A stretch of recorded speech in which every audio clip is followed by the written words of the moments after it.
Yeah, spit it out. Now again.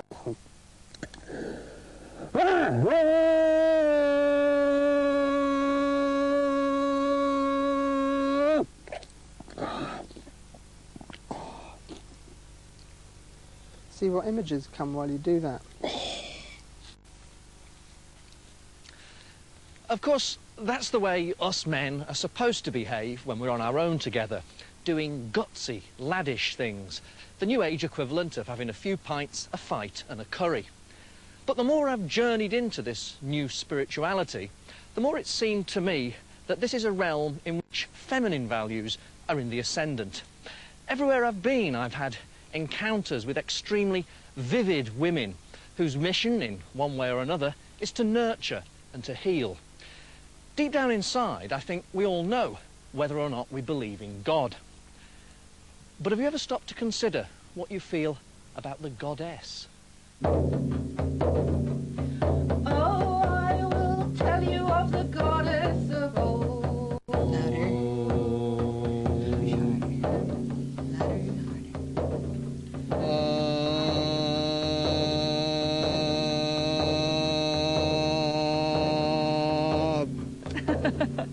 Okay, that's lovely. I think we can even, that's probably enough. It's going to give it a sense of purpose to come to you in a love potion. It's a good recipe. It's as recommended by the consumer magazine, Which Witch. I have it from astrologers that the big shift will take place next February, and some form of strange separation will take place, which I'm not sure about yet, how that will manifest.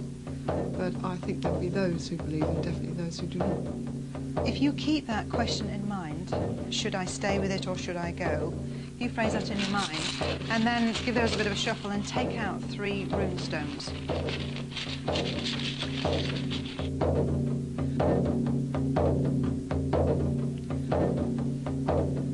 Are you still with us? Yes. We will call up the power of the water.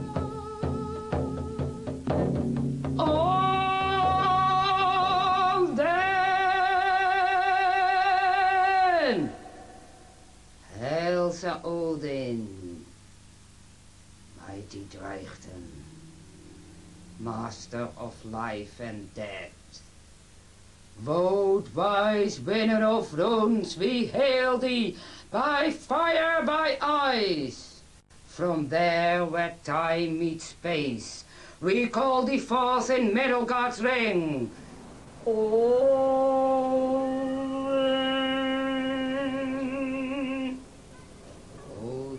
we hail thee.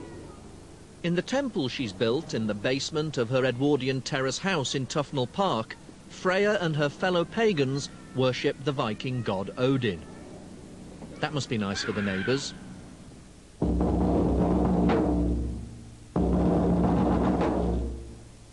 Flood of the eagle, from Litskjalf glittering heights, bestow the blessings on your king. Swing your hammer high, all Midgard's warder, all mankind's friend. Lift your bright lightning above, hallow with hammer's might. Loaf giver, loaf kneader, loaf bringing and joy. Here in our hearts spring blessings from brother and sister bright.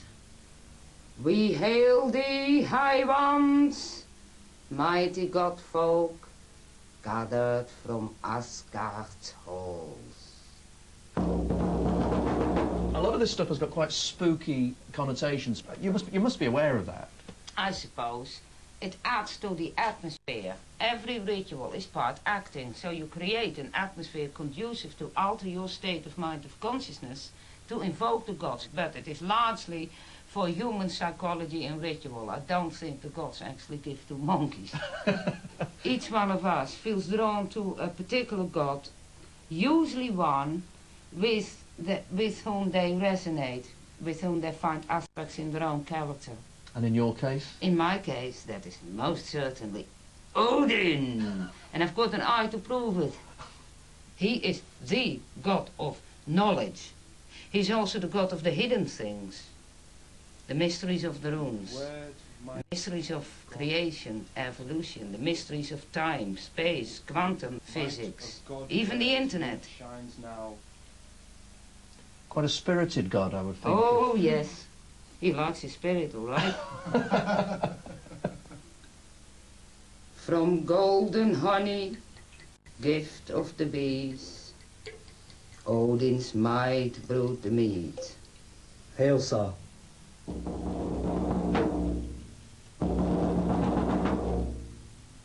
Hail, sir. You're only really a true initiated Odinist if you have gained the Eos Galagrimson Drakten at Spia Award. It means drinking until you throw up. Taken very seriously, that drinking till you spew is a spiritual act. What do you do outside of pagan time? There isn't any. I knew you'd say that. And you can't divorce this. You may be able to adopt a paradigm like Andrew, who comes from work and looks like it, but you can't totally separate it. This is not a religion only on a Wednesday. No. This is a religion that is 24 hours a day. You live it, you breathe it, you are with it.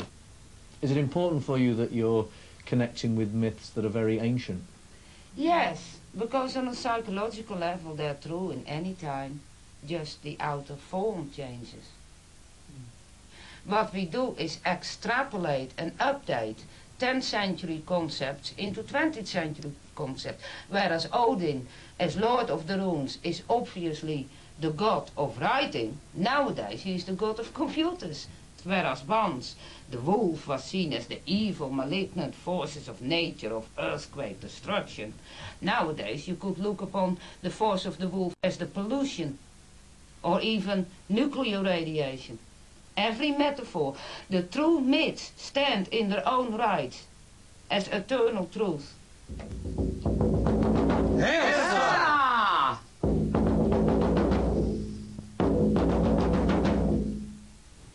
With every religion, inevitably, sooner or later, the question crops up, now what good is it to society as a whole? What do you offer the world? Yeah? Now this religion is very much focused around kinship, extended family kinship, village-type community, decentralized, self-sufficient, mutual supportive. One of the things that personally appalled me in this country, I have to say, is the way old people are just chucked on the scrap heap and not taken care of. They freeze, they starve, they're ill for 2-3 days. It is appalling. That for me is personally an issue, but I will see addressed within this religion. Elder kin needs respected and cared for. And the youngsters have to be given a better outlook than life on the dole queue and crime. They should be taught the old craft. They should be given values to live by. They should be given something to be proud of, like the Viking warriors or the Anglo-Saxons. They should be given an identity with whom they can identify and find pride in where they're coming from and where they're going. That is what we offer to the world as Asatru, a sense of self-esteem and respect for one's kin. This is a subversive version of Back to Basics, basically. Yeah.